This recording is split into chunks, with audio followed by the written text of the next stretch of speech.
Assalamualaikum warahmatullahi wabarakatuh. Perkenalkan, nama saya Wulan Agustin, NIM 2311063, kelas PAI 4B. Nah, di sini saya akan menjelaskan soal dari mata kuliah Masail Fiqhiyah Al-Hadisah. Baiklah, yang pertama adalah bayi tabung.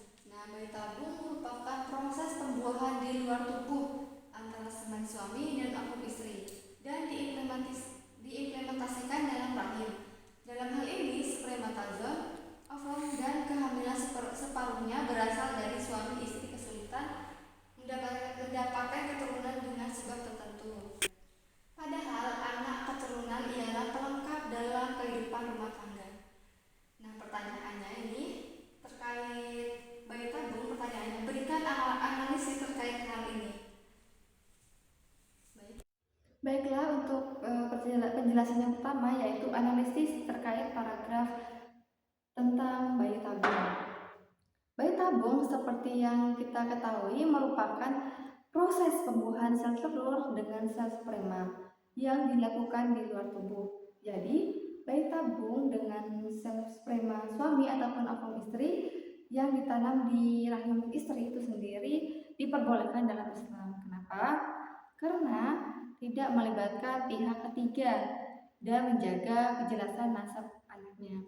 Nah, adapun secara etika dan medis juga pendapat tersebut dapat diterima karena dapat membantu pasangan untuk mendapatkan keturunan yang secara sah dan juga dapat dipertanggungjawabkan. Tujuannya juga selaras dengan nilai Islam, agama, dan nilai-nilai kemanusiaan, yaitu membangun keluarga yang utuh.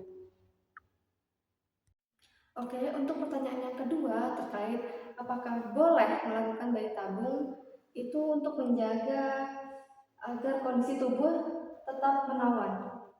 Nah, di sini meskipun teknologi bayi tabung itu merupakan sebuah kemajuan, cara penggunanya juga harus sesuai dengan prinsip-prinsip syariah Islam. Nah, jika tujuan itu untuk menjaga penampilan, maka hal itu tidak diperbolehkan. Kenapa? Karena bayi tabung itu hanya diperbolehkan sebagai ikhtiar untuk mendapatkan keturunan jika dilakukan dengan cara yang benar dan sesuai dengan ketentuan syariat Islam. Adapun dalam hukum Islam, bayi tabung itu diperbolehkan karena adanya ketidakmampuan seorang pasangan untuk memiliki anak dengan syariah, adanya penyakit tertentu dan lain sebagainya. Maka praktik ini adalah usaha yang dilakukan mereka untuk memiliki keturunan. Oleh karena itu, Allah memberikan keringanan kepada hambanya yang menjadikan haram kepada yang halal jika dalam keadaan yang darurat. Karena agama tidak memberatkan manusia. Allah juga berfirman dalam Quran surat Al-Insyirah ayat 6, Innamal usri yusra, yang artinya sesungguhnya bersama kesulitan ada kemudahan. Jadi ketika pasangan ingin melakukan bayi tabung untuk tetap menjaga tubuhnya agar menawan, maka hukumnya tidak diperbolehkan secara syariah Islam. Baiklah, pertanyaan yang ketiga, bagaimana pandangan hukum Islam dalam hal membesarkan janin pada rahim wanita lain?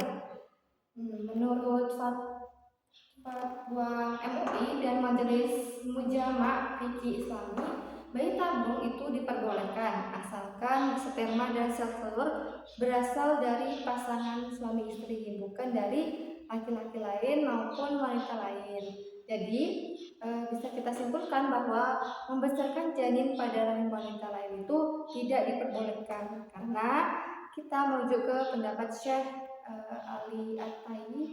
Beliau berpendapat bahwa rahim wanita yang mengandung memiliki andil dalam proses pembentukan dan pertumbuhan janin meskipun istrinya mandul lalu menggunakan sel telur perempuan lain, maka tetap hukumnya diharamkan. Begitu juga dengan bayi tabung yang dicengkokkan ke dalam rahim wanita lain. Hal ini sangat diharamkan dan merupakan perbuatan yang buruk. Jadi bisa kita simpulkan dari beberapa pendapat tadi bahwa sewa rahim itu hukumnya haram, dan penggunaan rahim ibu pengganti dalam Islam juga sangat dilarang karena anak yang dilahirkan melalui ibu pengganti itu merupakan anak zina. Baiklah, yang kedua, Islam memperbolehkan poligami dengan jumlah wanita yang terbatas dan tidak mengharuskan umatnya melaksanakan monogami mutlak, dalam artian seorang laki-laki hanya boleh beristri seorang saja dalam keadaan situasi apapun. Nah, poligami dilakukan sebagai jalan keluar untuk mengatasi penyaluran kebutuhan seks laki-laki supaya tidak bermaksiat yang dilarang Islam atau sebab lainnya, seperti mengurusi bidang usaha tertentu sehingga membutuhkan istri lebih dari seorang istri. Untuk pertanyaan yang pertama, setujukah Anda dengan poligami? Nah, jika menurut pendapat saya, maka saya tidak setuju untuk poligami, dikarenakan pernikahan yang ideal itu ialah pernikahan yang dilandasi dengan kesetaraan dan juga keadilan, serta komitmen antara dua pihak. Meskipun banyak yang bilang bahwa poligami itu dibolehkan dalam kondisi tertentu, akan tetapi praktek tersebut seringkali menimbulkan ketidakadilan dalam emosional dan juga sosial, terutama bagi pihak perempuan. Karena itu saya meyakini bahwa hubungan pernikahan yang sehat itu ialah yang mana pasangan itu mampu saling menjaga, menghargai, dan fokus pada satu pasangan untuk membangun keluarga yang sakinah, mawaddah, dan warahmah. Adapun untuk pertanyaan yang kedua, bagaimana pandangan hukum negara, undang-undang, dan hukum Islam terkait kasus poligami?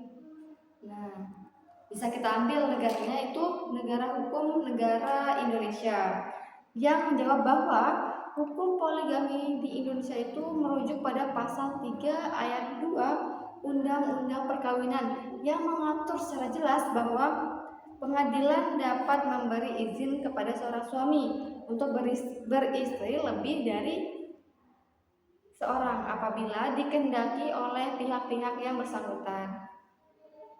Adapun yang dikhususkan bagi orang yang beragama Islam, dasar hukum poligami itu diatur pula dalam pasal 56 ayat 1 KHI yang menerangkan bahwa suaminya hendak beristri lebih dari satu harus mendapatkan izin dari pengadilan agama. Nah, merujuk dari dasar hukum poligami tersebut, dapat kita simpulkan bahwa pada dasarnya hukum poligami yang ada di Indonesia diperbolehkan sepanjang hal tersebut dilakukan sesuai dengan hukum poligami yang berlaku di Indonesia dan memenuhi sejumlah syarat-syarat poligami yang harus diikuti. Lalu hukum Islam terkait poligami.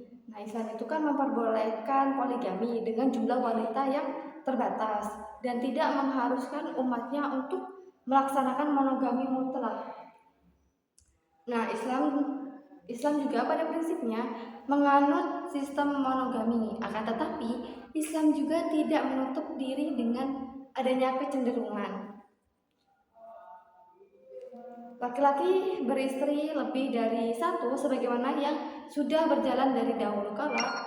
Yaitu adapun dasar pokok Islam yang memperbolehkan poligami itu tertuang dalam Quran surat An-Nisa ayat 3 yang artinya, dan jika kamu khawatir tidak akan dapat berlaku adil terhadap hak-hak perempuan yatim bila mana kamu menikahinya, maka kawinilah perempuan lain yang kamu senangi, 2, 3, atau 4. Tetapi jika kamu khawatir tidak akan mampu berlaku adil, maka nilai seseorang saja atau hamba sahaya perempuan yang kamu miliki, yang demikian itu lebih dekat agar kamu tidak berbuat zalim. Nah, dalam konsep poligami, dapat kita temukan bahwa tujuannya sangat manusiawi. Allah memperbolehkan poligami selama tidak keluar dari batasan-batasan hukumnya yang tertera dalam ayat-ayat hudud. Maka dengan ini dapat kita ketahui bahwa bagaimana Allah sangat memperhatikan kepentingan para janda dan anak-anak yatim. Baik, yang ketiga, abortus merupakan fenomena yang terjadi di lingkungan masyarakat sekarang dengan ragam alasan. Umumnya aborsi dilakukan di kalangan anak muda yang kehamilannya tidak direncanakan, yang tidak melalui ikatan pernikahan yang sah, ataupun juga bisa dilakukan oleh suami istri yang sah dengan sebab terdesak atau darurat. Nah, pertanyaannya itu, berikan pandangan Anda terkait aborsi dan bagaimana pandangan para ulama terkait hal tersebut. Yang kedua, bagaimana jika melakukan aborsi dengan alasan terindikasi bahwa anak yang lahir nanti cacat, apakah boleh atau haram? Nah, yang ketiga, berikan solusi terbaik dari tindakan aborsi.